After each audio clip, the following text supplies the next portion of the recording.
Okay, hi. Let's play video game.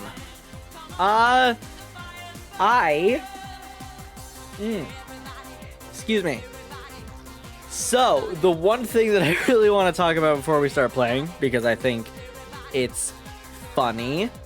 So, on the Twitter, oh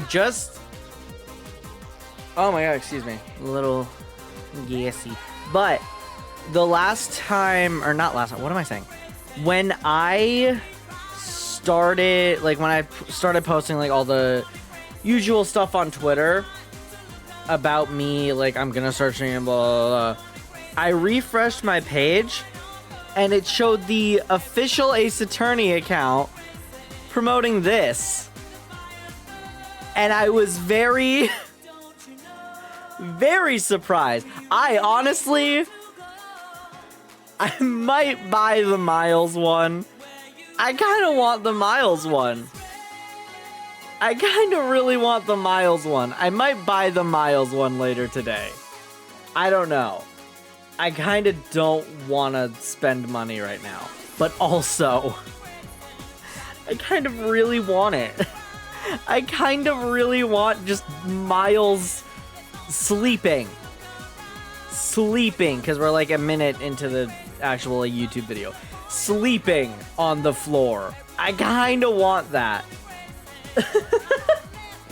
But yeah, we're going to continue chapter 4 of investigations today. I don't really know what we're getting into, to be honest. I have like ideas, but I remember we had just found out that the judge is really stupid, and okay, he's not stupid, but like when you think about it, it is stupid, because he was like, well, I didn't see Gumshoe in the place he was supposed to be, which means he's guilty. It's like he sat down on the chair, and it feels like something that the judge, like when he sees everything, like, wait, because he was at the scene. Or not the scene, but he was at, like, you know, the door where Gumshoe was supposed to be. He could have very easily seen, like, the chair and the height difference and be like, that's the window I saw him at. Oh, you know what? You could... Oh, that's embarrassing. You could just sit there and not be seen. Oh, I should've. Oh, I didn't know that. Also, that music fade out was perfect. I'm gonna turn on the game and I'm gonna plug in my controller, which has been mainly used for Sparking Zero in the last 4 days. Which, speaking of that, I was going to stream that. Oh, and I'm still small. Oh, shit. I forgot to put me back right. God, what did I have it at? Like this? Kinda. I'm comparing to the... well, I don't want to be that big. This should be fine, right? Hold on. Let me look at my other Ace Attorney stream to, like, really scale my own face. I think, actually, I did get the size right on my guy. So that's nice. It wasn't a whole lot of deliberation. I feel like I have the game too loud. And by game, I mean my actual, like, desktop audio. This should be fine? Question mark? We're just gonna roll with it. Because I don't think anyone's available to, like, tell me, hey, too loud. Yeah, last time we played this was September 21st. And then Ace Attorney released that video that was like, here's what Ace Attorney has been. Don't get excited for a new game. There won't be one. I forgot what voice I gave Francisca. I mean, I know what voice I gave Francisca, but I don't know what voice I gave Francisca. It's been a while since I've played this game, is my point. Also, I don't have chat pulled up on my phone, but whatever. September 10th, District Court, Courtroom number 3. I thought I fucked up for a second. I didn't! Oh, hey, Gumshoe's here. That's a good first voice to do. Hold on. Oh, right. Didn't we call him in? Didn't we call him in to be like, hey, what were you doing with Baloo? Right. What is it now? Is it time for my trial already? I don't remember. Hold on. Wait, I gotta pull up, like, anytime Gumshoe talks. There's a tab. The fact that there are iron too. Either way, no one could get through these windows, right? Okay. What is it now? Is it time for my trial already? I've already told you a gazillion times, pal, I didn't do it! I'll be the judge of that, Detective Gumshoe. This feels right. This one's an easier one to gauge. It's just kind of like, this feels right. No, you won't. I'll be the judge of that. No. Fuck, what's the judge's voice? I feel like the judge's voice changes every time. Hold on, can I just pull up when I was talking to the judge and he was stupid? First line of attack. Do it. Oh, no. Like this, yes? Just like this. It was a quick Okay, that's just kind of my voice. Fuck it, we're changing it again. I don't really care. No. I'm the judge around here, and I'll be the judge of that. Why can't you guys be a little less judgmental? Yes, well, speaking of hasty judgments, Detective Gumshoe, I'm afraid I must apologize for an error in judgment on my part.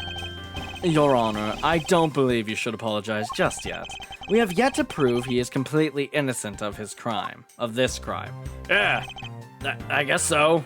I still fucked up, though. Can we, like, acknowledge I still fucked up and still acknowledge he might be guilty? What are you guys talking about? In any case, I would like you to testify as to your actions while you were on guard duty. And please remember, you are not on trial. This is all just part of the investigation. As such, you may still be fine. I'm bad at that. That's right. Now I'm second guessing my Edgeworth voice. There are any going to do this now? I immediately know. Not super confident, so I want to look at everything. Shut up for a second. Wait, get to it. Mr. Faraday's death was instantaneous, therefore he must have attacked first. Mr. Faraday's death was... Okay, we got it again. I think it was right already, but whatever. As such, you may still be found to be innocent. However, if you should give false testimony, I will... No, I don't know if I don't know. Twitch's rules are weird. However, if you should give false testimony, she'll just attack you. That's not what I was saying, but alright. Yow! My whip will object, loud and clear. I fucked up the word a little bit, it's fine. If you are found to be lying, you will be held indefinitely. Understood? I got you, pal. Thinking back on the state of the crime scene and the judge's testimony, it's obvious that Detective Gumshoe is lying. And if I can't break his lie, then we may never get a break in this case. While I was on duty, we're getting right fucking into it. I came down here to the courthouse on Detective Bad's orders. As soon as I got here, he ordered me to stand guard in front of lobby number 2. From that time on, I heard the guns... Oh, no, until. I didn't see until. From that time on, until I heard the gunshot, I was in the hallway the whole time. On my honor as a detective, I swear it wasn't me, pal. Well, we can attest to that. He's still singing the same tired tune. In any case, I'll just have to change the melody. I know he's lying, and it's time I pulled the information I need out of him.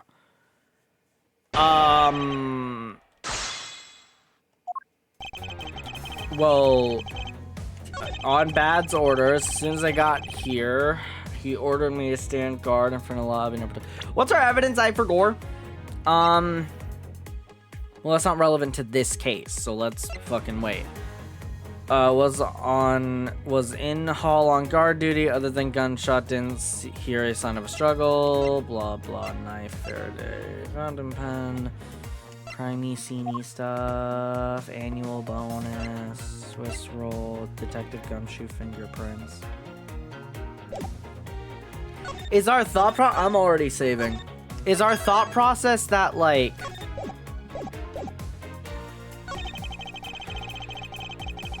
Like this, he's like, oh, well, you were in the hallway the whole time. It was like, heard the gunshot right before the trial was about to start again. My thought process is like, maybe we put this and it's like, yes, you were in the hallway the whole time, but were you watching the door as much as you fucking could, or whatever. Like, some shit like that. Honestly, it might just be safer to press everything. Hold it! Hold it! So, was it really Detective Bad who called you down here? You bet it was, pal! I was left in charge of the precinct while everyone was out, and then this call comes in.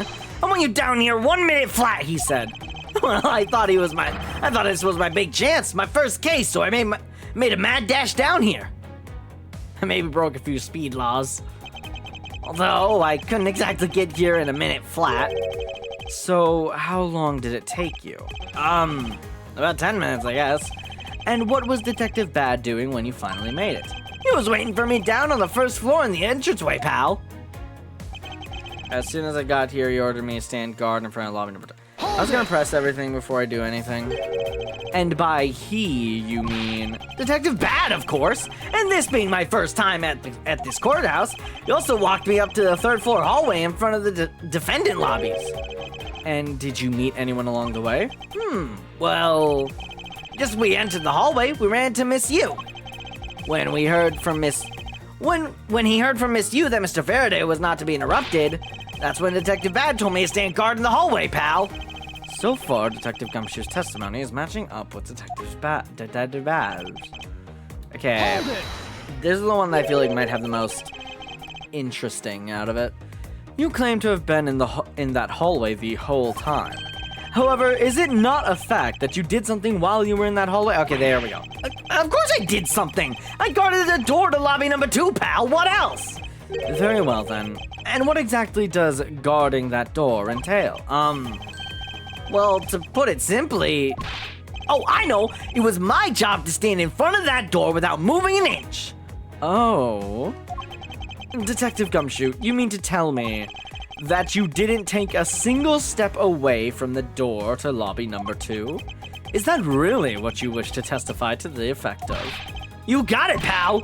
I didn't take a single step away from that door, just like I was ordered not to! Yeah, okay. Everyone knows that's horseshit. Alright. Why is everyone so quiet all of a sudden? Because we are all in shock and in awe of your utter stupidity. Scruffy! If you're going to lie, at least tell us a more believable one! And... Ouch! But I'm not lying! I should hurry up and bring this insipid testimony to a close. But you did. Objection! You very much did. We have... Dude. I have an objection. What is it, pal?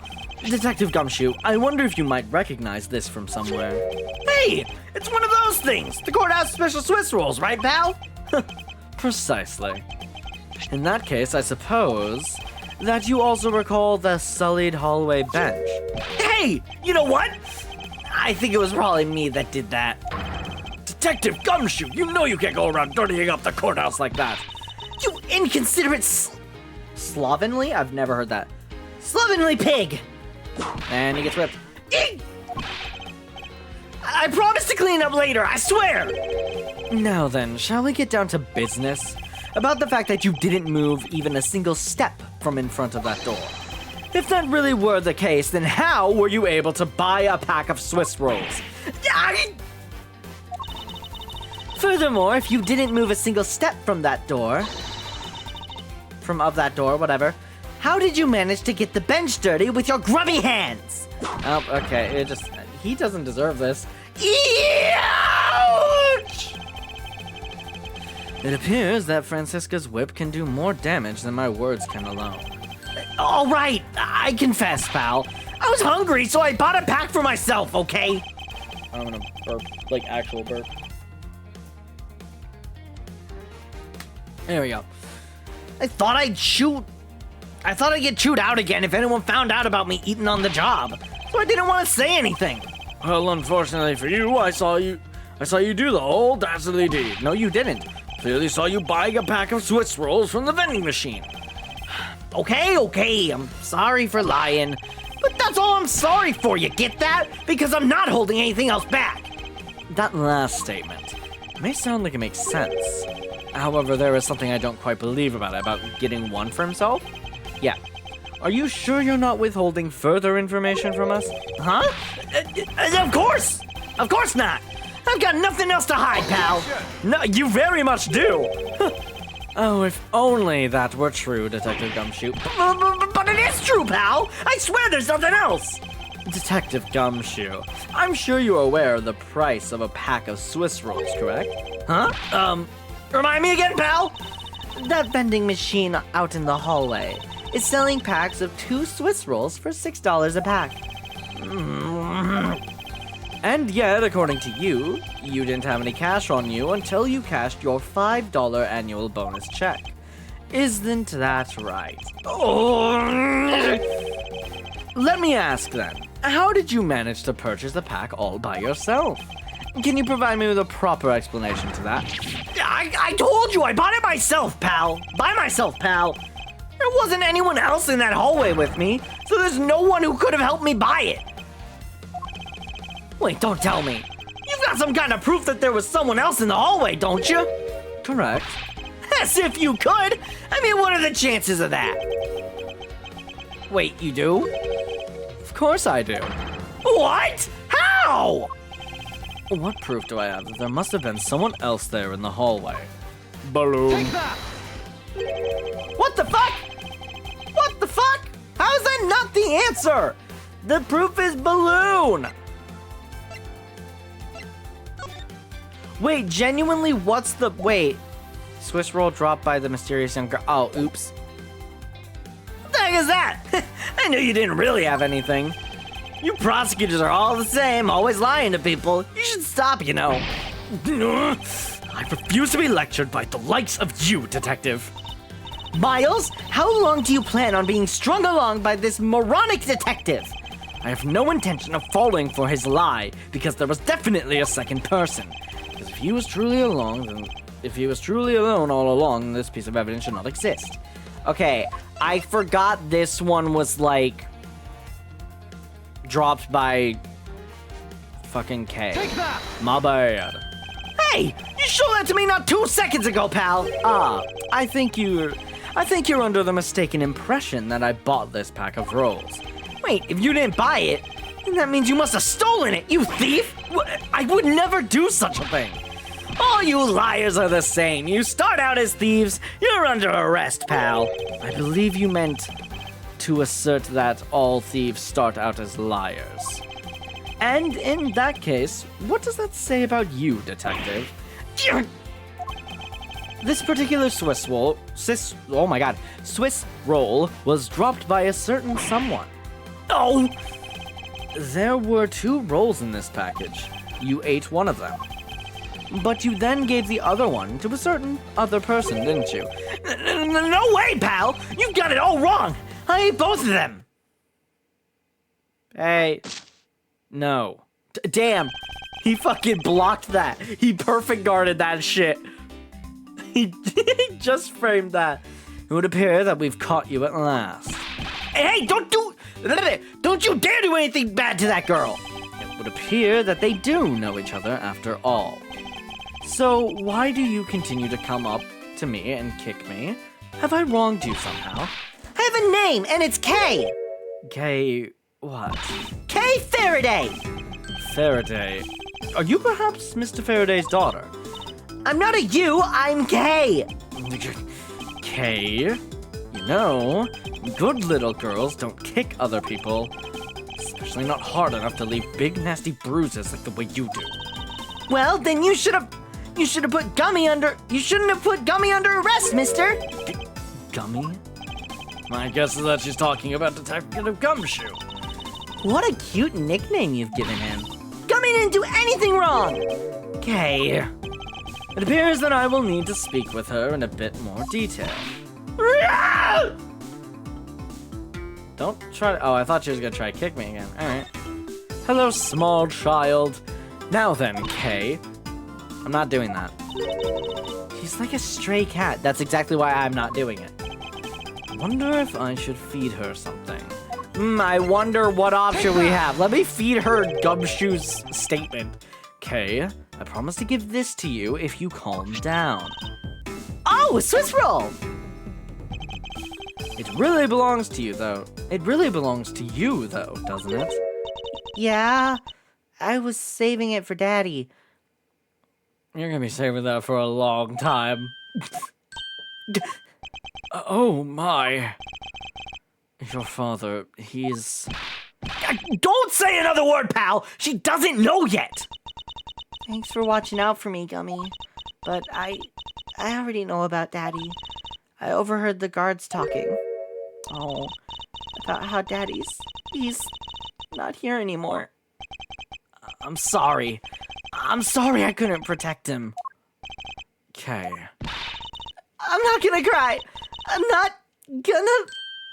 Oh, damn. We started this... Cry! It's alright. Let it all out. Your father just passed away, after all. I, myself, was also involved in a case at this courthouse when I was a young child. A case in which my father, who was a defense attorney, passed away. All of my dreams of becoming a lawyer were crushed into a fine ash on that nightmarish day. Even now, the wound festers deep in the depths of my soul. Yeah, because you think you did it. Ever since that incident, I've dedicated myself to locking away every criminal I can. And now, to have this happen right in front of me. This child. I feel a certain shared fate, a common bond between us. Miles Edgeworth, what sort of gentleman are you? Going to just stand there and watch a lady cry? Ah, you're right. Sorry about that. Okay, here. How about we use this handkerchief here and dry your little eyes? I'm gonna sneeze. Hold on. Got it.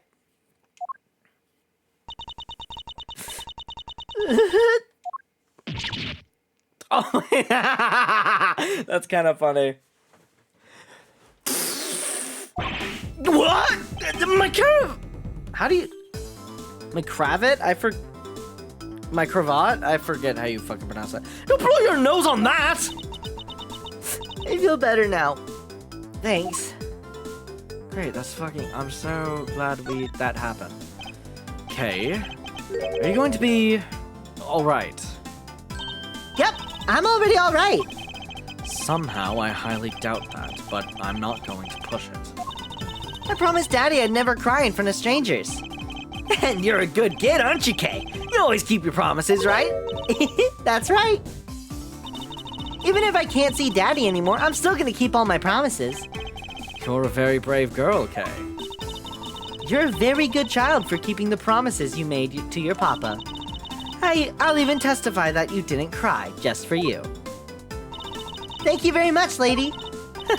It's nothing. I'm only telling the truth, after all. It would appear that because her father was a respected prosecutor, Francisca is sympathetic to Kay's feelings.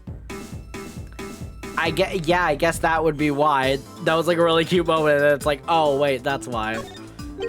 Okay, what kind of person was your father? Daddy was a hero of justice, and also Yadakarasu. His job was to catch all the bad people in the world. So, to you, a prosecutor is a hero of justice, huh? I suppose we are, in a sense, as we are the ones who seek guilty verdicts for criminals. Plus, you know what? Whenever I came to the courthouse, Daddy would buy me my absolute favorite treat, Swiss rolls! Oh. I want to be a hero of justice someday, just like Daddy. So I've been working really hard. I see. And what have you been working hard on? Criminal shit. I've been making a grappling hook. Just like all the thief shit. I'm starting to think her father might have been Yadagarasu. I've been working hard to keep all the promises Daddy and I made together. A promise notebook. May I look inside, Kay? Sure, okay. It appears to be an exchange diary of sorts between father and daughter. Mr. Faraday's writing conveys a sense of the kind of man he was. This little notebook just might come in handy later. Exchange diary between Mr. Faraday and Kay. Thank you for showing it to me, Kay. Can I look at it? Promise 1, never take things from a stranger. Promise 2, never go anywhere with a stranger. Promise 3, always greet people with a smile, even people you don't know. Promise 4, never cry in front of strangers. Promise 5. Always try your hardest to learn about things you don't understand. Daddy's job is to make sure that everyone follows the rules. Kay, be a good girl and promise that you'll keep your promise to me, okay? Love, your daddy. That's sweet. Thank you for showing it to me, Kay. I hope you continue to work hard and become a hero just like your father. I'm gonna try. Hey, Kay! So I'm a detective that catches the bad people, right? That makes me a hero, too. Yeah, you're really cool, too, Gummy. Yeah, aren't I, Kay? What is with the two of them? I hand down verdicts of justice, so that makes me a hero, too.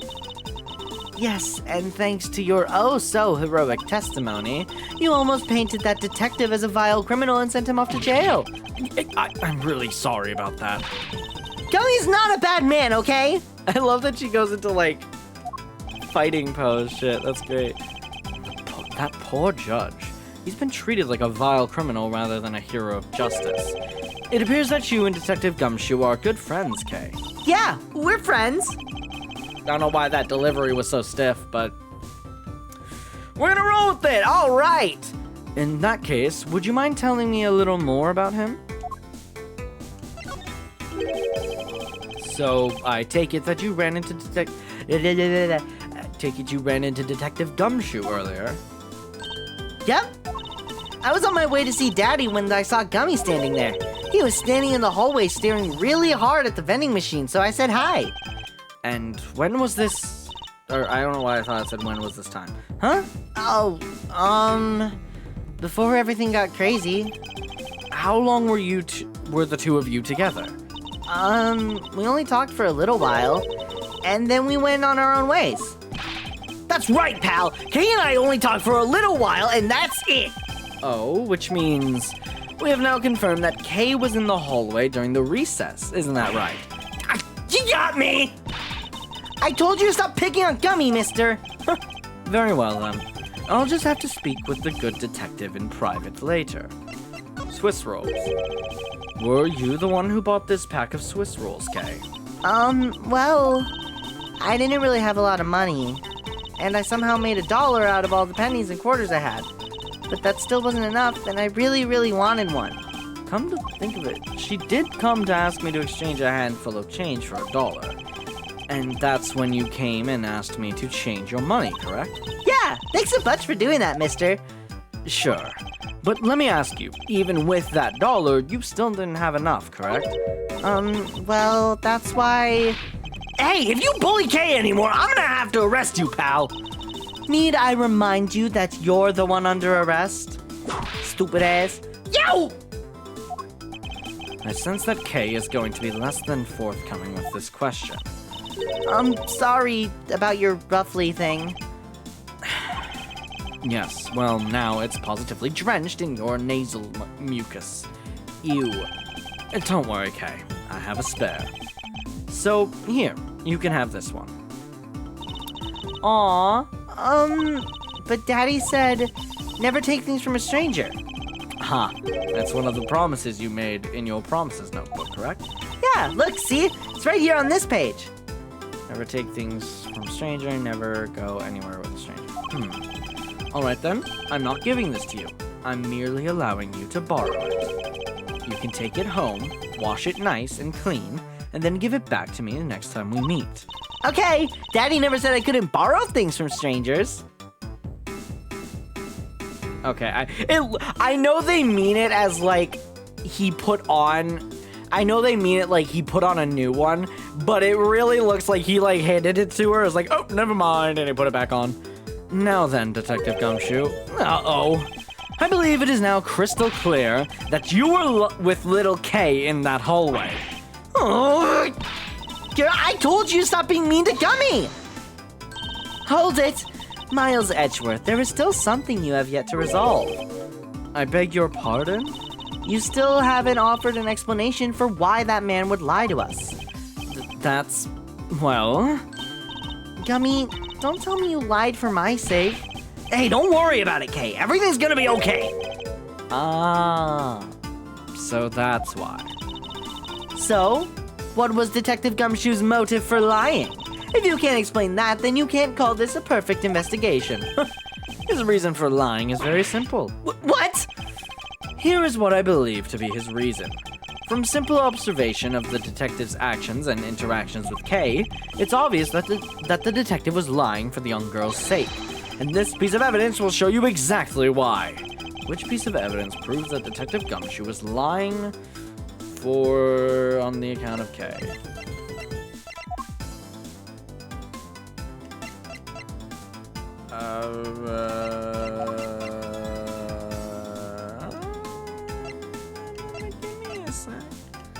Give me a fucking second here.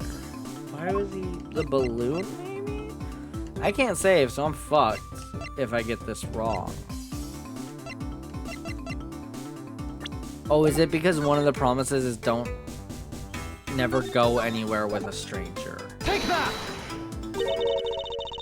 Mr. Faraday and Kay's promise notebook? How does this explain anything? If you could take a look at this page, it's clearly written that Kay should never take things from a stranger. Oh, I was thinking go somewhere with a stranger, but fair enough. When Detective Gumshoe heard about that promise, he tried to cover for Kay. What a foolishly foolish fool's fool of a foolish reason for a fool! Yo! Gummy, you lied because of me, didn't you? Because I'm your friend, Kay, that's why. Gummy. At long last, Detective Gumshoe, can you please tell me the whole truth now? Guess there's no beating you, huh, pal? Okay, I'll spill the goods. Are we getting it? Okay, I thought we were gonna do like a testimony thing. I was gonna be like, well, then he's lying. I'd been standing guard for a while. I was getting really hungry, and that snack vending machine was taunting me. But all the cash you had... Oh, shit. But all the cash you had on you was $5, and that wasn't enough to buy anything, right? After all, the cheapest item in that machine is a $6 pack of Swiss rolls. Yeah, but then, like an angel from heaven, Kay showed up. I was thinking about sharing a snack with Daddy, so I wanted to buy a Swiss roll, but I only had about $1 in coins. So we pooled my $5 and her $1 together and bought a pack of Swiss rolls together. But I was worried. About breaking one of my promises. So then Gummy said, Mr. Faraday's one scary guy when he gets mad. But don't worry, you won't get in trouble if I don't tell, right? Besides, you bought it with me. So you didn't really get it from me, you know? He told me it'd be okay. And he gave me a whole roll to save and give to Daddy. Who knew that Scruffy could be so considerate? Indeed. I mean, Gumshoe has never been... Hold on. Gumshoe has never been, like, an inconsiderate character. I feel like even, like, in this case alone, he's been very considerate. It may be just a little stupid, but Detective, I take it that you then sat down on the bench and ate the rolls together. Yeah, we split the rolls. We split the other roll and ate it right then. The sweet taste of that cake's chocolate. I'll never forget it as long as I live, pal. Anyway, Kay, I believe this also belongs to you. Oh, that was from the balloon I popped. It's bad manners to leave garbage lying around, Kay. I'm sorry. Well, I guess I can't blame you for not throwing this one piece away. It was sitting high up on the windowsill where you couldn't see it. So just this once, I'll forgive you. But that balloon, I wanted to surprise Gummy a little, so I popped it on purpose. And because of me, Gummy dropped his half of the Swiss roll.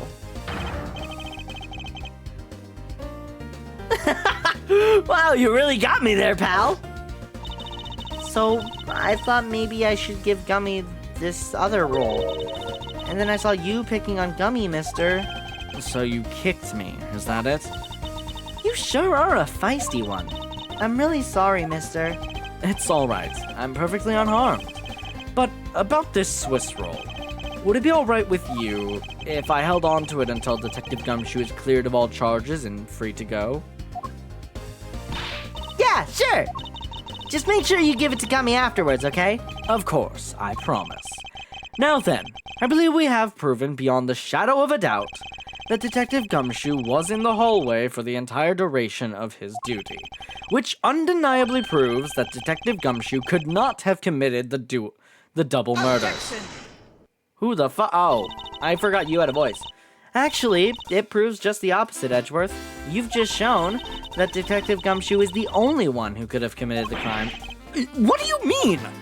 It's quite rude to eavesdrop, Miss You.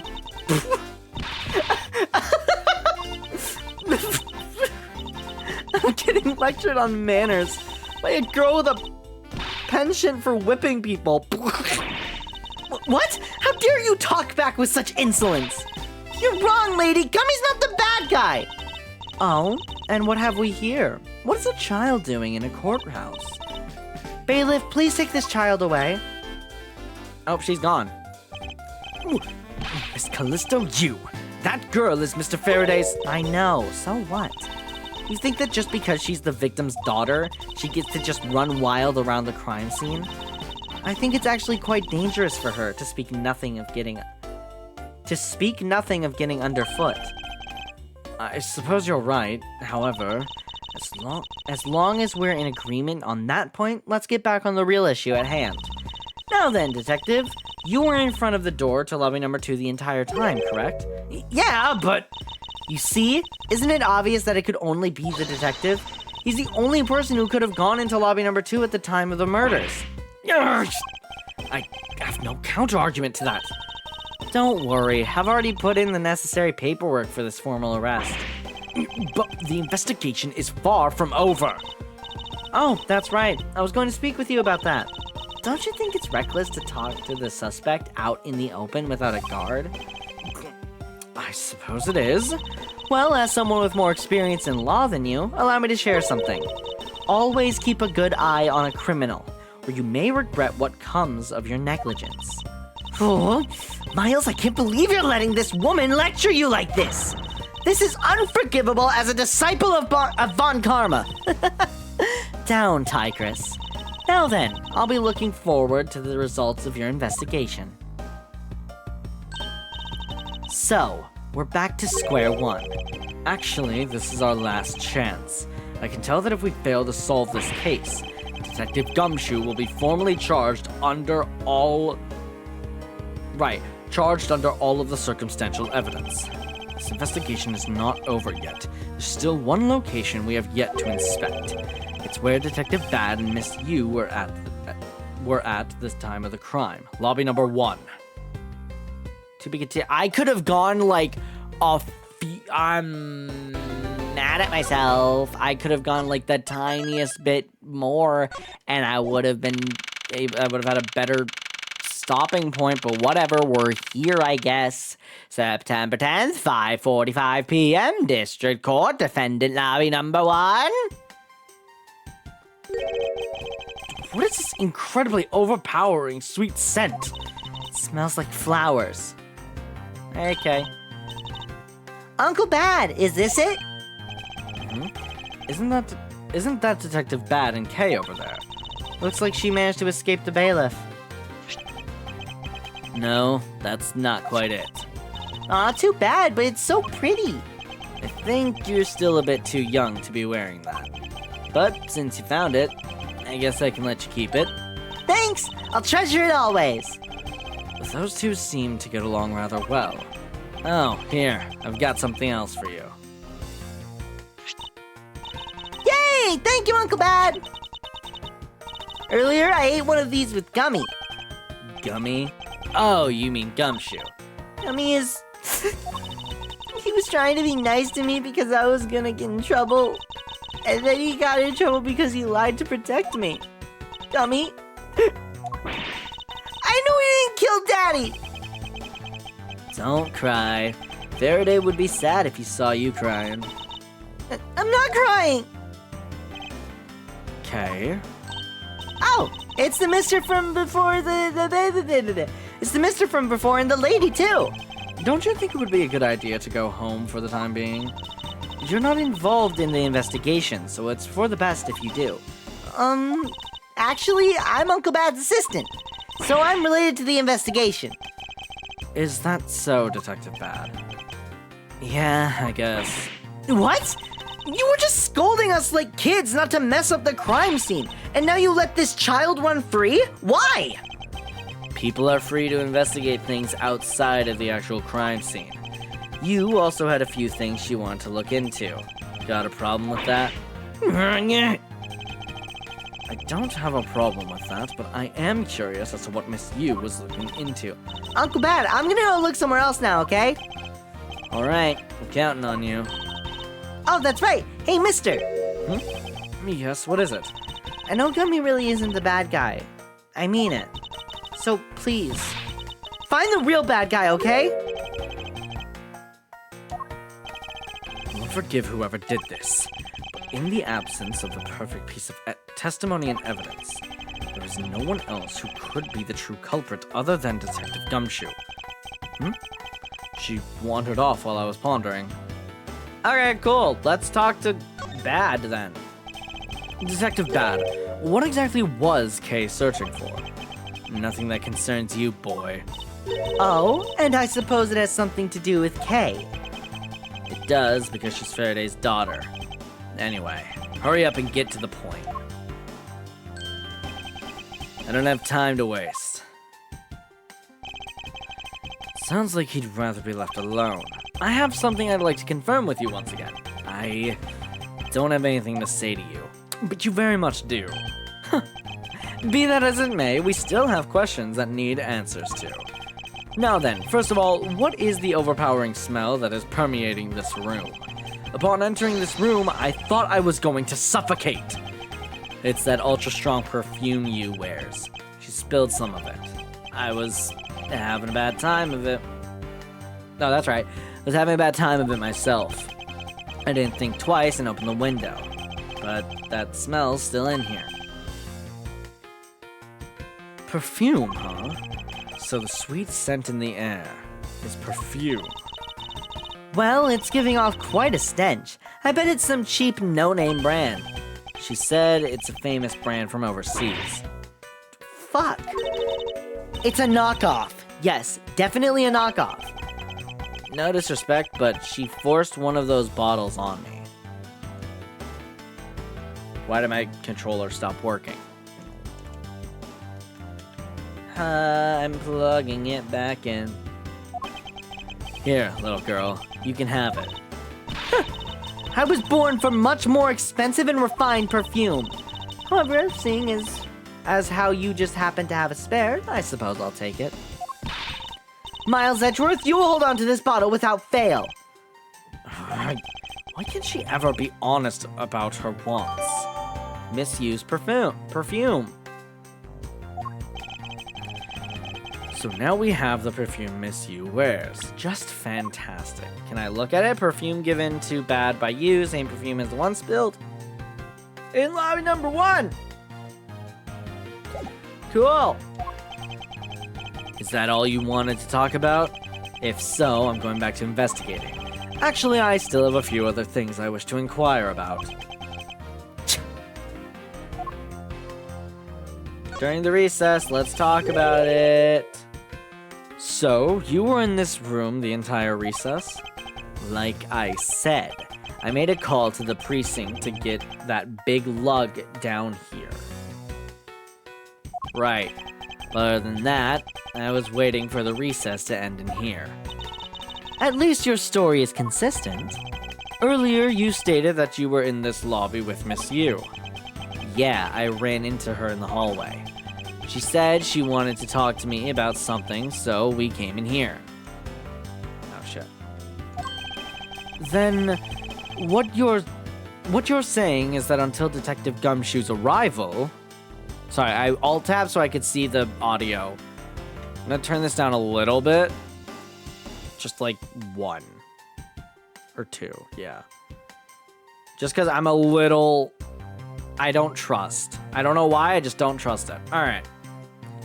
Then what you're saying is that until Detective Gumshoe's arrival, you and Miss Yu were in 2 different locations. Guess I am. Interesting. Speaking of that lawyer, she seems to have a great dislike for you. Let's see. Miss Yu is the sister of the victim of the KG-8 incident, and as I recall, Detective Bad was the lead detective on the case. I wonder if the reason for her disdain isn't simply because you failed to guard Cece, but because you were the lead detective on the case. You knew. I also know that today's trial involving the Cadopian Embassy staff member is being referred to as the second KG-8 incident. Now then, Detective, I believe it's time you were honest with me and told me the truth behind your relationship with Miss Yu and Mr. Faraday and the KG-8 incident. If you already know that much, I guess it'd be alright to tell you. Cool, tell me. Now then, I'd like to ask you a few questions about the KG-8 incident. It's not exactly a happy story. Other than the people who were directly involved, you two will be the first to hear what I'm about to tell. Damn. I knew it was a sucker. I was thinking that in the back of my head, like, that's not a cigarette, that's a sucker. And I knew it. The honest truth behind the KG-8 incident.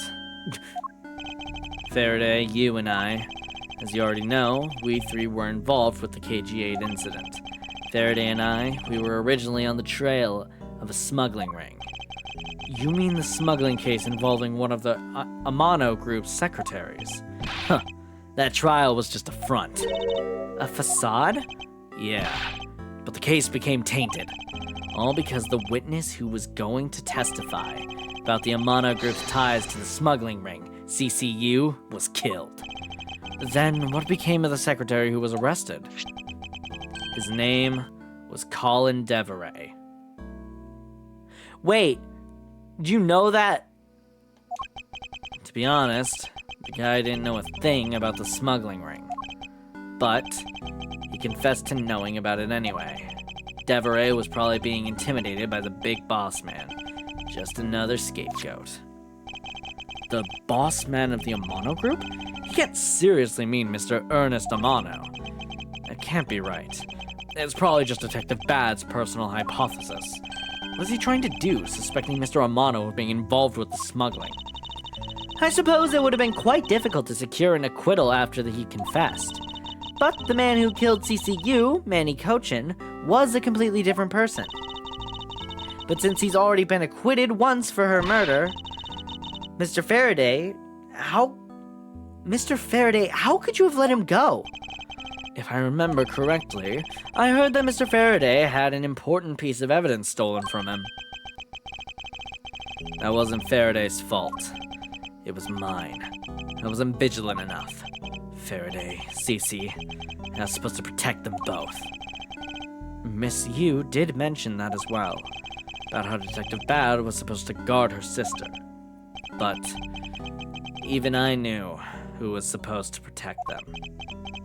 I fell into their trap. Where'd I get new? I'm so stupid. But even I, who was supposed to protect them, I fell into their trap. What kind of trap? The holes in this jacket are a testament to that trap. You mean you were fired upon? You were shot at that many times in one gunfight? No. Only about half of these are from that case.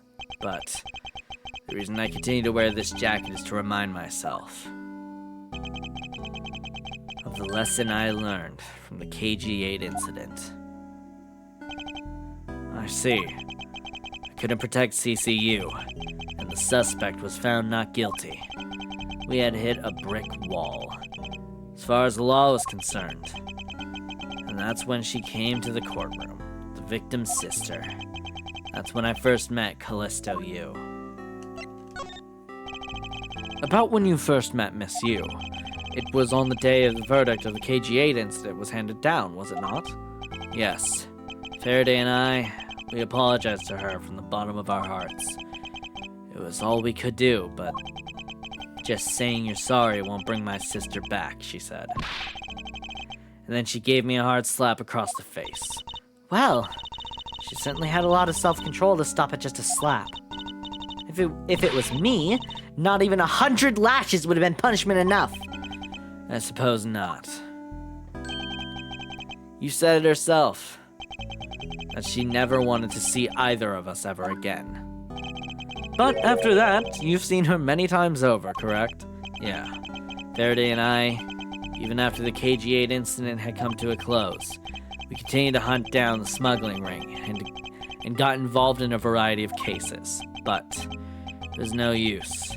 We cracked so many different cases, but the result was always the same.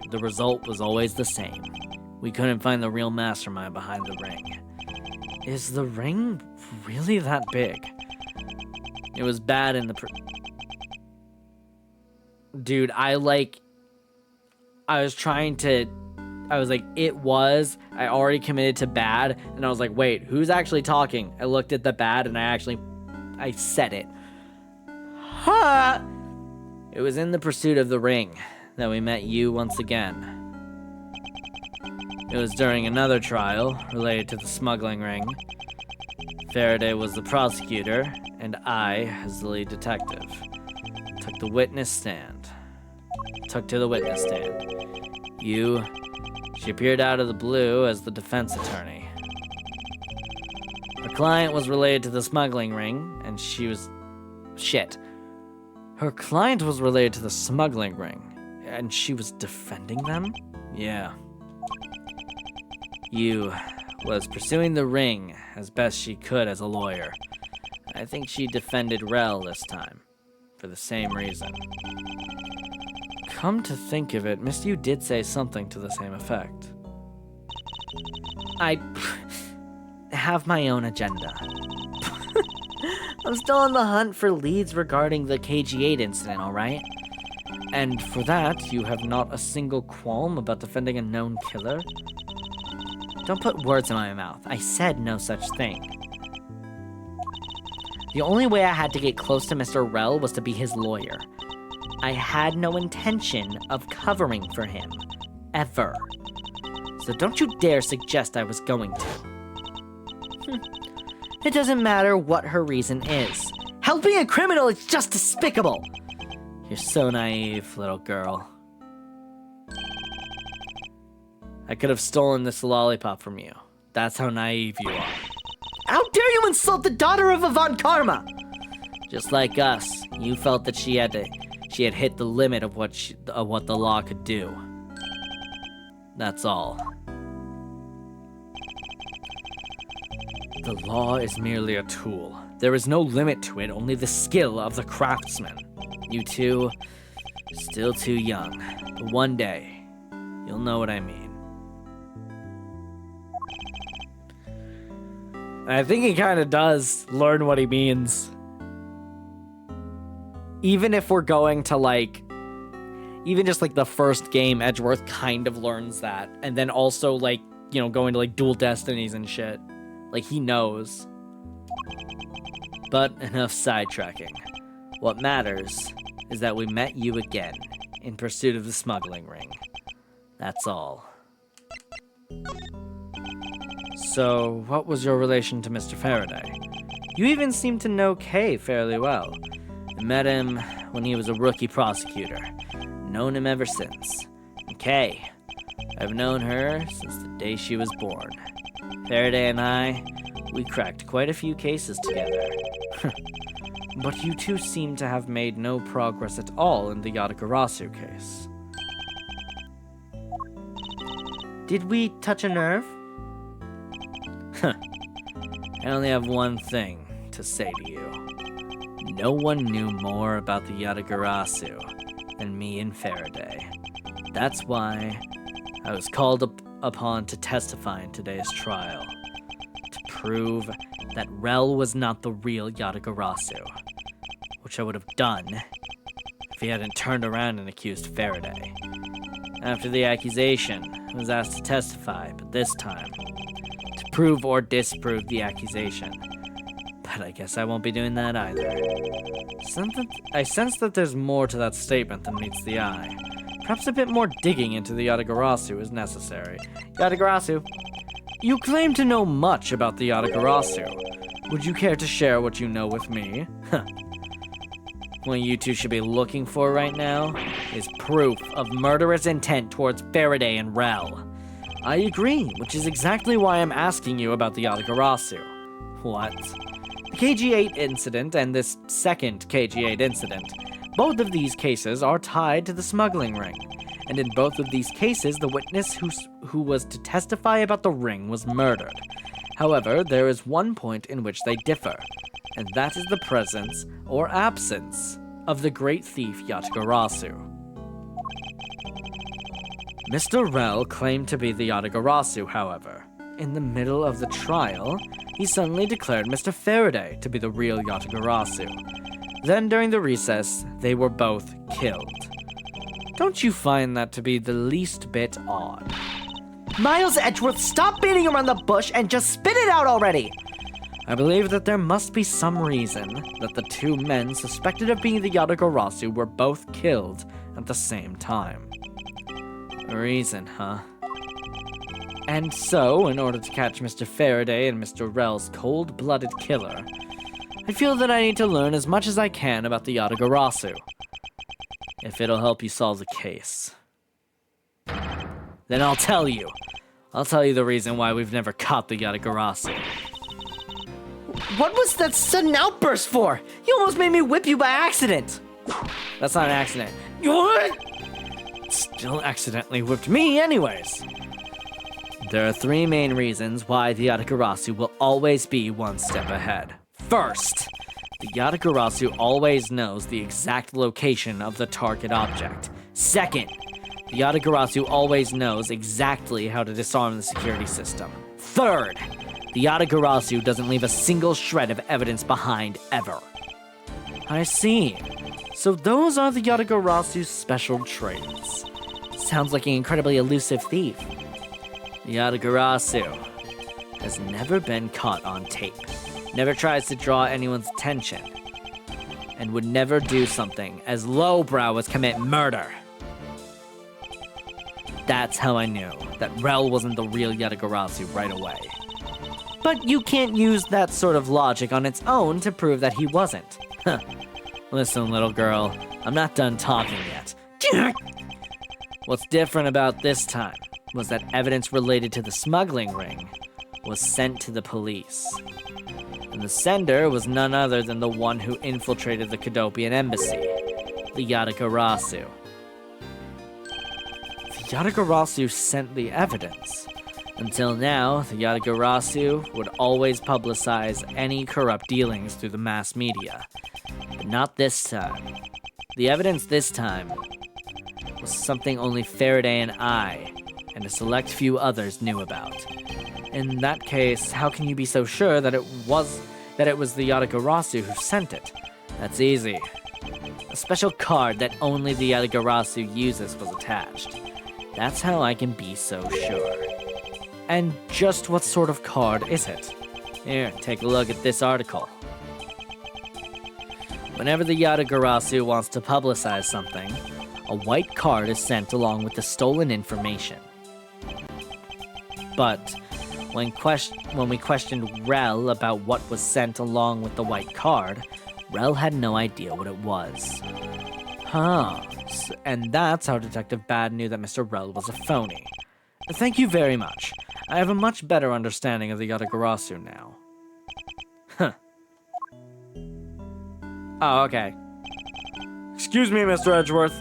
Yes? His Honor would like to transfer the evidence from today's trial over to you. So if you could please head over to the courtroom, it'd be much appreciated, sir. Understood. I'll be there shortly. Detective Bad, what does the law mean to you? Finding the answer to the question is the only reason I'm still alive. Damn. I became a prosecutor to find the answer to that question myself, and to play a part in ensuring that all criminals everywhere are found guilty. September 10, District Court, courtroom number 3. Yo, what's good? Oh, it's you, Mr. Edgeworth. It appears that His Honor is still a bit dispirited. For the first time today, I experienced what it's like to stand at the witness stand. I now have a greater appreciation for just how hard it is to give testimony. Well, there's no reason for you to be all all depressed about it, Your Honor. And as a judge, no one expects you to think about anything other than the verdict. Francisca, there's no need to further depress his honor. But I'm not trying to, Miles. Your Honor. Your Honor, I've come to collect the evidence that was to be transferred to me. Your Honor, the evidence? Your Honor! Oh! You! Yes, can I help you? I'd like to collect the evidence now, sir. Your Honor, do you think you can stay focused long enough to at least do your job? Yes, I'm sorry.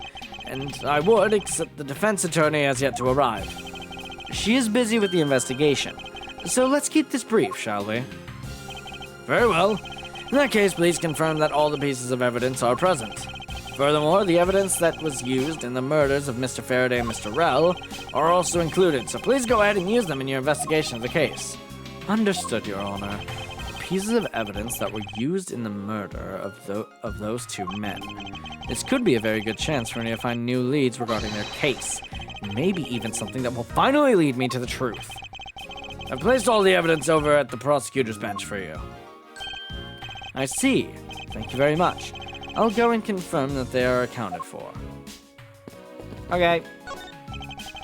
So, this is the evidence related to today's Cadopian Embassy trial from Mr. Faraday's bag.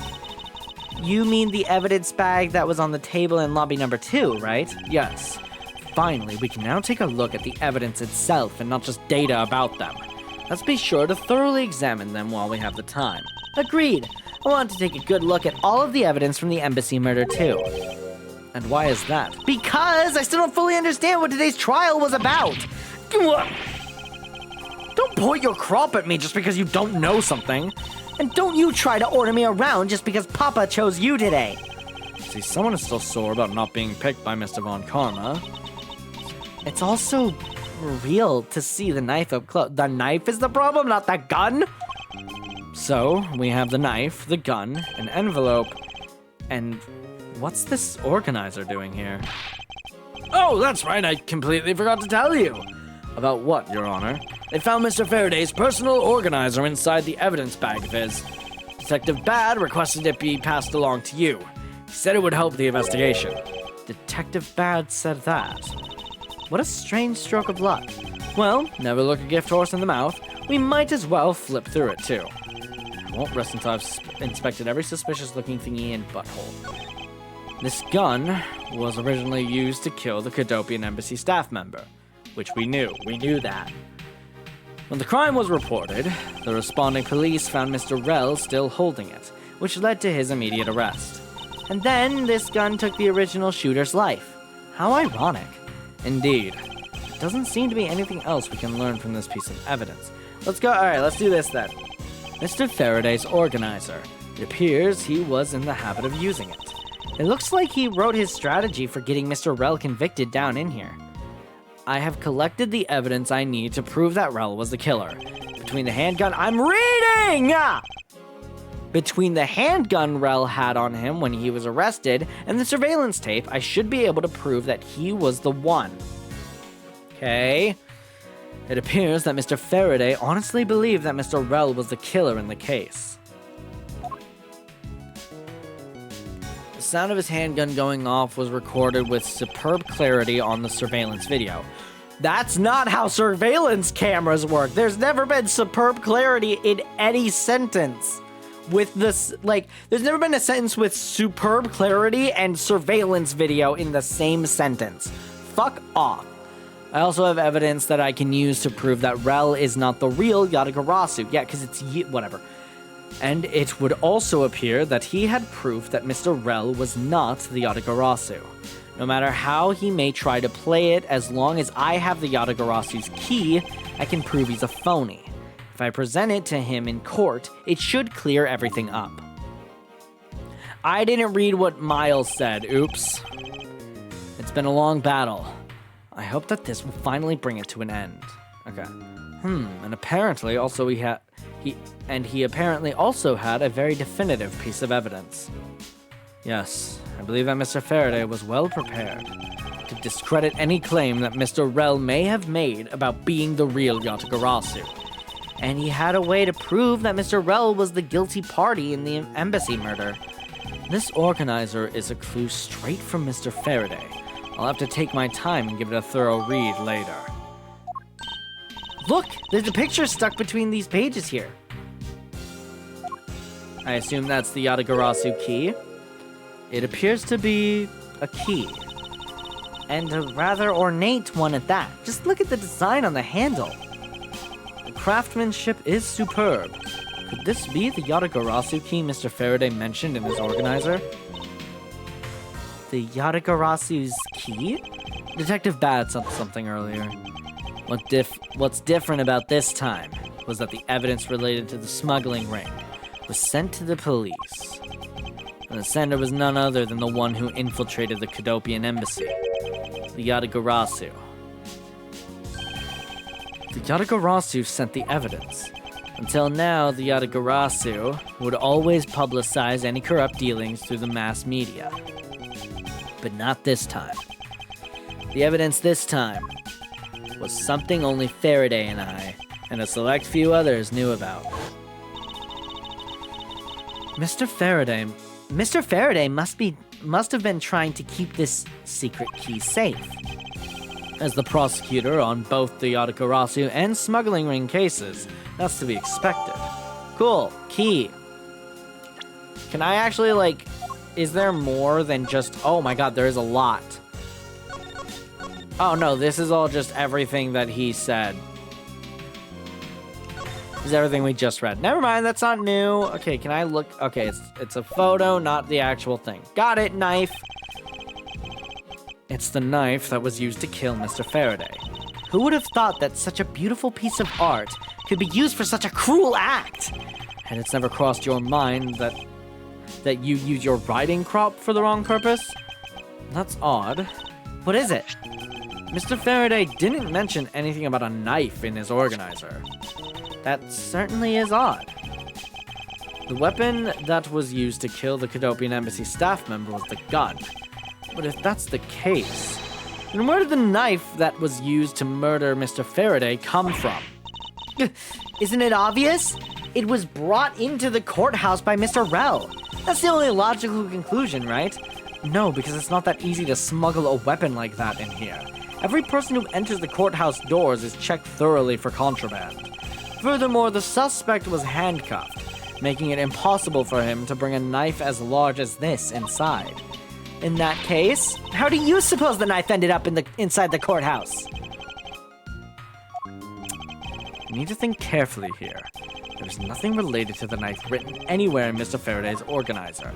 However, it is a fact that this knife came from Mr. Faraday's evidence bag. Conversely, there is one item listed in Mr. Faraday's organizer that no one has claimed to have seen today. So in order to solve this mystery, I believe I will need to take another good look at the evidence. Miles Edgeworth, can I take the fact that you have yet to answer me to mean that you don't have an answer for me? Actually, I do know the answer, Francisca. What? Then what is it? One of the pieces of evidence we've been holding has been hiding a secret of its own. It was... I feel like it's that. Because look at the pattern. The pen, maybe? Wait, can I...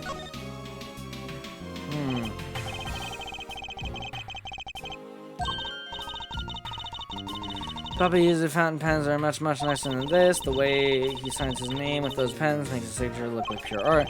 So why Mr. Von Karma has to sign anything? I thought he'd have a crest stamp made. Mate? No. Why would it be the pen? That doesn't make sense. This looks like a quality. Ballpoint pen is much easier to write with. You're obviously still too young to appreciate the finer points of a fountain pen. Don't treat me like a child, even though you are. I wouldn't have to if you would only grow up. I think it just is the key. I think it's just the key. Yeah, okay. This Yatagarasu's key, Mr. Faraday mentioned in his organizer.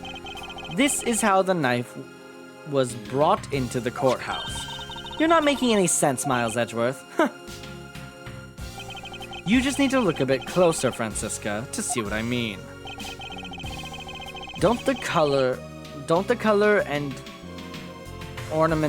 ornamentation, that's a big one, of the key's handles remind you of anything? They do remind me of the knife. Very good. Both the Yatagarasu key in this photo and the murderous knife have this very unique design on their handles. Furthermore, even though Mr. Faraday mentions the Yatagarasu's key, the only object we found at the crime scene was the knife. You don't seriously mean to say... Yes, I very much seriously mean to say. It appears that you finally caught up. And yes, I do mean to say that these two pieces are in fact one and the same. But that's impossible! Let's investigate the knife then. Even if that is what you believe, we should still investigate this possibility. Now then, let's examine this knife in a little more detail. Oh, let me do something. Oh, the blade. It's the weapon that was used to kill Mr. Faraday. The handle and the blade itself both have beautiful designs worked into them.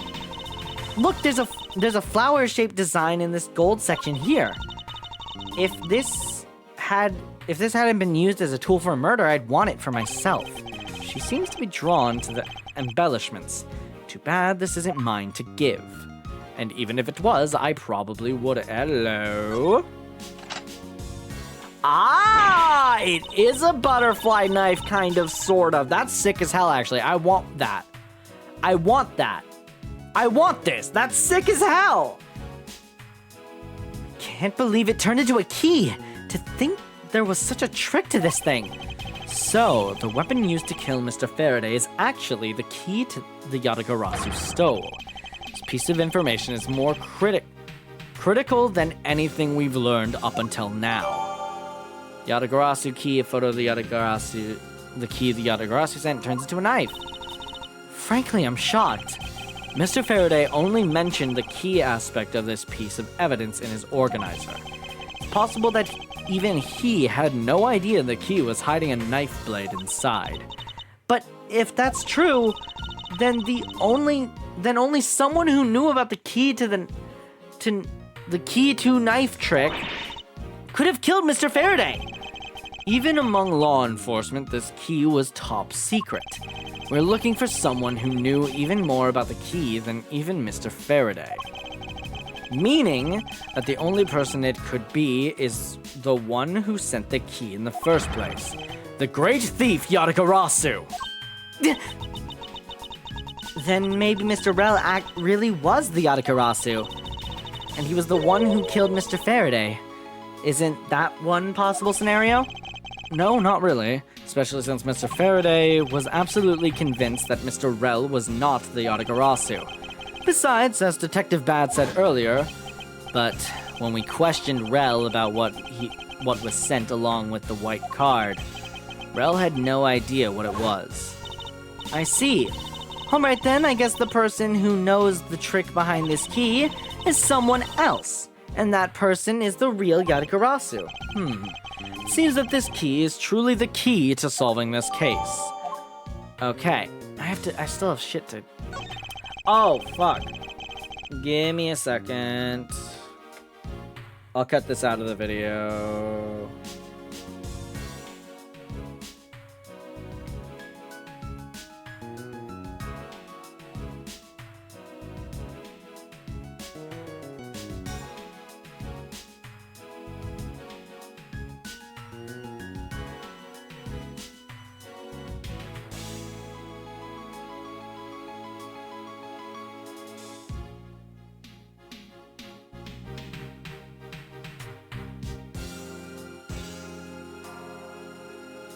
Okay. Sorry, I forgot I made plans with a friend, and I'm a little silly. I was planning on this being a shorter stream anyways, so that kind of works out, but still. I took a quick look through these documents before the trial started. Well, I wasn't even afforded the opportunity to skim it. I suppose I should explain it to you then. Yes, you should. Perfectly and in its entirety, if you please. On the night of September 8th, an embassy staff member was killed in front of the embassy. His stupid fucking name. The staff member died of shock due to being shot in the heart. Macrell was brought in that night as a suspect and thoroughly questioned because the murder weapon was found on him, for which he was arrested on the spot. A simpleton of a man, that's what he was. Perhaps he was. I tried to catch that one. Perhaps he was, for the weapon wasn't the only incriminating evidence we had. He had or we had? He had. No, we had is right.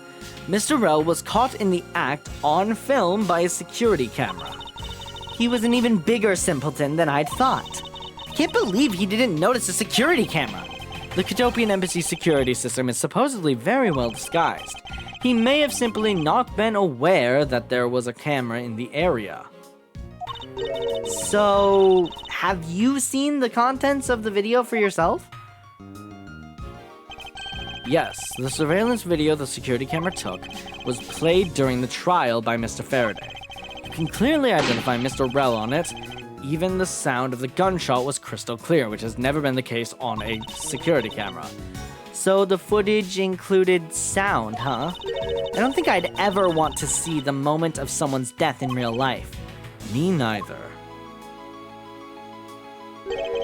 That's odd. We're short one piece of evidence. And the piece that's missing is the surveillance video that was played in court. The surveillance video? How could a piece of evidence just disappear? Where did it go? The video showing the moment in which Mr. Rell committed the murder. Where could it have gone indeed? Are you done with your inspection of the evidence? Yes, I'm finished. However, Your Honor, I am missing a single piece of prosecutorial evidence. Your Honor, were you derelict in your duties? What? No, I dare not lick my duty. Oh my god. What do you take me for?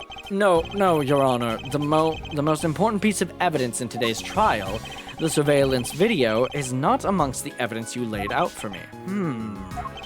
But I brought Mr. Faraday's whole bag with me from the crime scene. Maybe the tape is still somewhere at the crime scene? There's something wrong here. Something about this missing piece of evidence. It would appear that for me to find the answers I seek, I will have to pay another visit to the scene of the crime, defendant lobby number 2. What the fuck are you doing here, dude? What the fuck are you doing here, man? Fuck is up with you there in that location there? You do what the fuck? You don't have any drip at all. You look like this is like, what the shit? Okay, wasn't expecting that one. September 10th, 6 p.m., District Court, defendant lobby number 2. I was not expecting you to be here. That's Detective Bad, but who is he with? I've never seen that officer before. So, did you find it?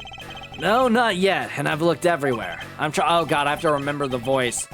I see. Well then, please continue with the search. I'm gonna do the Van Zykes real quick. Understood. I'll continue the search. Understood. I'll continue the search. Understood. I'll continue the search. So you're the one running the show. Prosecutors like you shouldn't even be allowed at a crime scene. How dare you? Just who do you think you are? And he doesn't elaborate. I love that his theme played so you at least knew exactly who he was, even if you somehow didn't realize. What was that all about? And who was that man just now? Whoever he was, I've never seen a more impudent officer in my life. Hi, you're gonna work with him later, eventually, yeah. Does he even know that we're standing right here behind him? I know you're standing right behind me. What do you want, kids? It looks like you were paying attention after all. Of course I was. I have eyes in the back of my head. Ah, so that mirror isn't for vanity's sake. It's for him to keep an eye out on who or what is behind him at all times. So tell me, Detective Bad, who was that rude man just now? The guy came here from the Republic of Zhangfa to study. He's Agent Lang. He's trying everything he can to revive the lost honor of his family. He's traveling the world to study different philosophies of detainment from scratch. By visiting various police departments around the world, he has a lot of dedication. He's still just a rookie cop. I sense a strong grudge of some sort from him. The guy's more useful than Gumshoe, even if he is rude. Well, he sure has a lot of guts to come to this country and give prosecutors a hard time. I agree, however, I can think of one young lady that statement also applies to. Anyways, what was that agent looking for, Detective Bad? Earlier, that little girl was poking around in lobby number 1 as well. Like I said before, it's got nothing to do with the two of you. I highly doubt that it has nothing to do with me. Fine. If this is the game I must play, then I will take this opportunity to draw out what he's been hiding and what happened to this room straight from him. I suppose it's impossible to enter or exit through these windows thanks to these bars. I suppose you're right. Actually, that's not true. I bet a person of small stature could slip in. Francisco, would you care to help me test my theory? Crap, I must remember to be more tactful around the vertically challenged. The vertically challenged! Earlier, you were in lobby number 1, and now you're here in lobby number 2. You are quite the busy man, Detective Bad. Multiple returns to a crime scene brings about success. That's what we detectives say. I see. In that case, you wouldn't mind if I asked about what happened again, correct? I don't have anything left to say to you, boy. Boy? You'll see. I will draw my answer from you one way or another. Would it kill you to help us even a tiny bit in our investigation? I gave Faraday's notebook to the judge earlier. That's help enough, don't you think? Please, we are asking you for just a bit more of your cooperation. Don't push me, kid. I'd like to ask you once again about what happened around here at the time of the crime. You're pissing me off. I refuse to answer. Any more investigating you do would be a waste of time. Besides, how am I supposed to answer questions about things I don't know about? Things you don't know about? But aren't you supposed to know everything? He should. Wait, is it possible?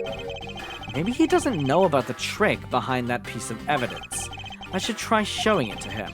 It may prove to be a key to getting some answers from Detective Bad. Detective Bad, did you know of the existence of the item in this photograph? Of course I did. It's my job to know everything related to the Yatagarasu case. In that case, let me ask you something. Did you know that the knife that killed Mr. Faraday and this Yatagarasu's key are one and the same? What? That's impossible. It looks like you didn't know after all. This piece of evidence, which we call the Yatagarasu key, is actually a well-camouflaged knife. Mr. Faraday was planning to use this Yatagarasu's key to prove that Mr. Rel was not the real Yatagarasu. Isn't that correct? I guess so. However, Mr. Faraday had no idea that it was in fact a knife. Yeah, I have to admit, neither one of us knew that fact. And if neither of us knew, then no one in law enforcement knew either. How did we miss something as big as this? I noticed that since a little while ago, you appear to be searching for something. I presume that this key is what you were searching for. Yeah, that's right. And why were you searching for it? Because I promised Faraday. I promised that I'd protect that key with my life. But after he was killed, the key disappeared from Faraday's evidence bag. Who would have thought that the key is what took Faraday's life? Detective Bad. So that we may find the truth, please testify for me once more. All right, but it doesn't matter how many times I tell you about what happened. nothing'll change. Tell me! Detective Bad, I ask that you please testify once more about what happened in lobby number 2 and what you experienced in lobby number 1. My answer is still the same. And this is the last time I'm going to do this. That's fine, because I only need this one last time to clear everything up and find the truth behind this case. Detective Bad's movements. I was in lobby number 1 while talking with you. We were talking about some trivial things. I heard the gunshot right before the trial was about to reconvene. When we heard it, you and I immediately dashed out into the hallway together. I saw Gumshoe goofing around there. And then we all ran into lobby number 2. It sounds like the exact same story he told us before. Indeed.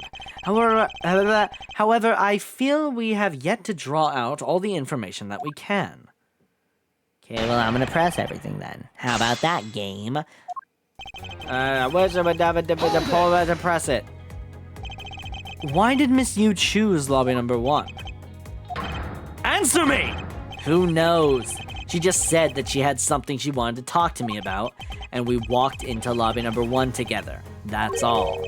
So his answer remains the same as before, I see. Talking about some trivial things, I want to know what trivial things. I was hoping you could expand on what exactly you were discussing with Miss Yu. Trivial stuff. It was nothing important.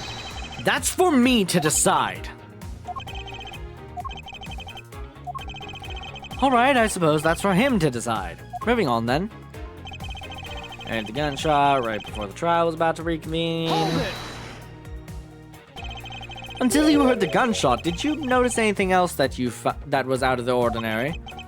I didn't hear any other strange sounds until that gunshot. If the gunshot Detective Bad heard was really the one from the murder, that would give that other piece of evidence an entirely different meaning. I ask that you please amend your testimony with that statement just now. Sure, I don't care.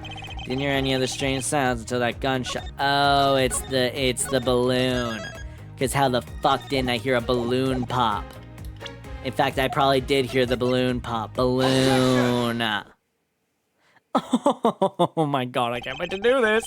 Detective Bad, does this balloon fragment remind you of anything? It's the same color as the one Kay was holding. Oh, so you knew about that girl's balloon? Yeah, I was sitting with her up in the gallery. During the recess, just before we split up, I filled that balloon up for her. Well, as you may have already surmised, this piece did indeed come from Kay's balloon. So, what about the balloon? I wonder if you might remember hearing this balloon pop at some point. What are you getting at? This fragment was found in the hallway right in front of lobby number 2. Furthermore, it was the sound of this balloon popping that the judge mistook as a gunshot. Oh? So the sound that the judge heard was not actually a gunshot, huh? On top of that, His Honor said that he heard the balloon pop about 20 minutes before the trial was to reconvene. Yes, which means that His Honor heard the balloon pop in the hallway when you were in lobby number 1, Detective Bad. And if you were in lobby number 1 at that time, you were close enough that you should have heard the balloon popping as well. So? What? Don't give me a so! We just proved that there's a flaw in your testimony. The crackling of the truth is louder than the sound of your sweet naivete crackling. And since you kids don't seem to know, let me fill you in on something. Did you ever stop to think why the doors and walls of this place seem so rugged? That's because they were designed to keep secrets from being leaked. Hold it! What is this supposed to mean? The doors and walls are super thick. The window panes are double layered. To top it all off, even the curtains are made of special sound-absorbing material. Then you mean... Since I was shut up inside lobby number 1, there was no way I could have heard that sound. No! Jerk! I knew that's what he was going to say. Then that means that Scruffface's testimony is completely useless! If the rooms are soundproof, then of course he wouldn't hear any sign of a struggle. It's also why it's only natural that I didn't hear the balloon popping. Now do you get it, kids? Miles, I thought we were supposed to be the ones finding flaws in his logic, not the other way around. The other way around? It's not possible to hear the sound of a balloon popping if one were in lobby number 1. However, if we examine this situation in reverse, a person standing in the hallway should not be able to hear the real gunshot either. And yet Detective Gumshoe claims to have heard it while he was standing in the hallway. Detective Bad, if that is the case, how exactly did you hear the gunshot? What do you mean, how? I just did. Huh. It would appear that you have yet to realize the contradiction in your own words. Oh, how so? If the rooms are soundproof as soundproof as you say they are, how did the sound of a gunshot enter your ears? I see what you mean. I guess I'm more out of it from Faraday's murder than I had thought. Which means what exactly, Miles? In the end, what does it all boil down to? It boils down to this. There must be a reason as to how Detective Bad and Gumshoe heard a gunshot they theoretically couldn't have. It looks like we need to examine the state of the crime scene again, huh? The state of the crime scene? Wait, can it be? It's the ultra-strong perfume you wears. She spilled some of it. What? What? And way too noisy. The surveillance video? How could a piece of evidence just disappear? Where did it go? Missing it. What are we We still have lobby number 2 window. No human can climb through these barred windows. The scent of... Okay. Well, that connects. It's simply not possible for the killer to have escaped through barred windows. And yet the fragrance of the perfume managed to escape from defendant lobby number 1.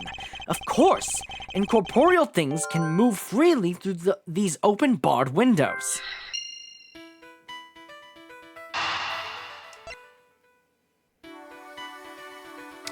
Oh! The missing evidence is in the TV and that's what they heard! Fuck me! But very loud TV and open windows. That's how you heard the gunshot! That part's right! I just had it in the wrong order. Now then, what else besides a smell can go both in and out of an open barred window? The answer is sound! So, I don't know why I got so gruff there. So, no matter how careful the killer was, if the windows were open, the jig would be up. And since the windows in both defendant lobby number 1 and the hallway were open, that explains how the sound of a gunshot could be heard in both locations. And then missing evidence gunshot could be heard. He played the tape of the gunshot in the TV. The missing piece of evidence is a video that shows the moment in which Mr. Rell killed the embassy staff member. The sound of a gunshot left quite an impression on me when it was played during the trial. The video should have been returned to Mr. Faraday's evidence bag for the recess, and brought back here. If it disappeared after that time, then it's possible that the tape is still here in this room. Eureka! The evidence that the missing evidence created for me is the gunshot sound that no one should have been able to hear in the first place. Miles, what have you been thinking about? Stop wasting time thinking and let's start looking again! It's not a waste of time to think, for I have figured out where we should look. And where would that be? I believe we should examine the television! The TV?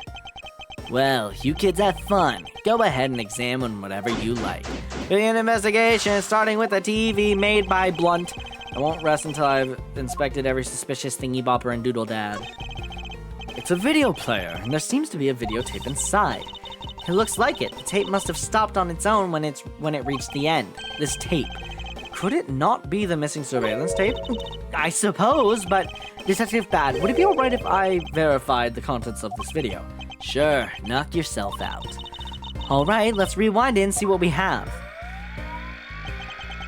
If I remember correctly, footage of Rel killing the embassy staff member should be at about the 30-minute mark from the start of the tape. Understood. This should be about right. Now let's see. Son of a fucking bitch. This is the footage of Mr. Rel shooting the embassy staff member. I knew it.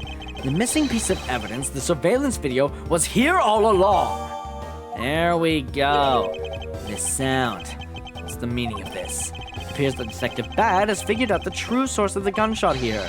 With this, I think we can figure out the trick behind this double murder. Do you mean you figured it all out then? Yes. All I have to do now is show what gunshot Detective Bad and Gumshoe heard was, and through where they heard it from. Fine. In that case, show me what you've deduced. Show what the gunshot and through where they would have heard it from. I won't rest until I've inspected every. Can I present? I can deduce. Okay. This spot somehow connected to any of the. It's the open window, so yes, and videotape. Eureka! If the door and windows to the crime scene, namely this room that we're in, were closed, the killer could have used the gun, and no one would have been the wiser. That's true. This courthouse does seem to be well designed for such a thing, as it were. However, what happened in reality was, Detective Gumshoe, Detective Bad, and Miss Yu, all three of them heard the gunshot. Well, the window in lobby number 1 and 2 and the hallway were open, so naturally the people in those locations could hear it. Ah, but then why would the criminal open the window in the first place? To allow the gunshot to be heard, I suppose. Correct. That's the only logical conclusion we can draw from this. But why was that necessary in the first place? I want a real answer, Miles. I demand satisfaction! Very well. I believe that the killer wanted to manipulate our perception of a certain fact. What was what was it that the killer wanted us to... Crime scene when the crime...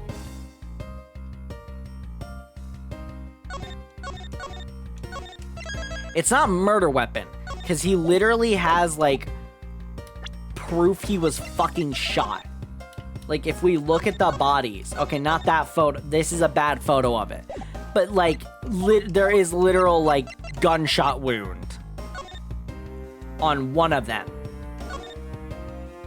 Rel died of a bullet wound to the chest, and that's proof. So we know the murder weapon. He did get shot. Crime scene?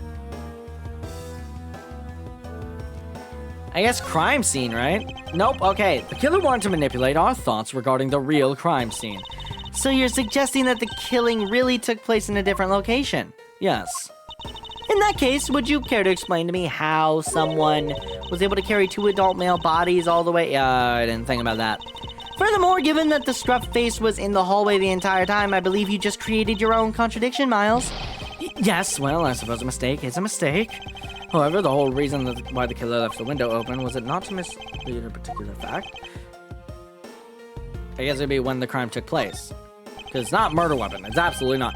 The killer wanted to fabricate the time of death to their precise wishes, and they used the gunshot in the surveillance video to do so. Yeah. So that's why the tape was left running? You mean the gunshot I heard was from this video? Yes, which means that the murders really occurred at an earlier time than we thought. It must have been during the recess, but before Detective Gumshoe was on guard duty. Someone who has no alibi for that time period and planned this crime out in advance, that person is the real killer. Investigation complete. Give me my bar back, thank God. Alright. Mr. Edgeworth! Yes, what is it? Miss Yu is asking for you. She's in the courtroom. She says that she's identified the murderer, but that she wants to clarify something. It looks like Miss Yu is still investigating something. Understood. Please tell her that I will be right over. I'll come along. I want to hear what she has to say. It would appear that the time has come to uncover the truth. To be continued. Okay. Alright, we're gonna call it here. because that works out better. I was thinking about going until the next two we get to do, but I kind of thought we wouldn't get one. So we're gonna wrap up here. I know it's shorter, but I'm not gonna flake on person. And also, I was gonna have a shorter stream anyways. This is just, it's fine. We're fine. It's okay. We're good. We're good. It's okay. We're good. We're good. It's okay. We're good. It's okay. We're good. Next stream though, we probably will finish this case. This is probably like the last like moment where it's like this. So yeah. All right, I'm gonna do the YouTube outro while I can still form any kind of sentence. All right. Video on the top right is the last time I played Ace Attorney Investigations Collection and is the start of this case, in case you want to know how the fuck we got here. Video on the bottom right, YouTube picked out specifically for you, because they know your taste better than I do, because I don't know you. But you should watch that. I'm sure you'll like it. And the thing by me, that's the subscribe button. If you want to support me and make me feel good about what I'm doing here, you should click that. We did hit like 100 subscribers recently, which was really fucking cool. Thank you for that. I still haven't done anything for that. I'm working on it. Don't pressure me.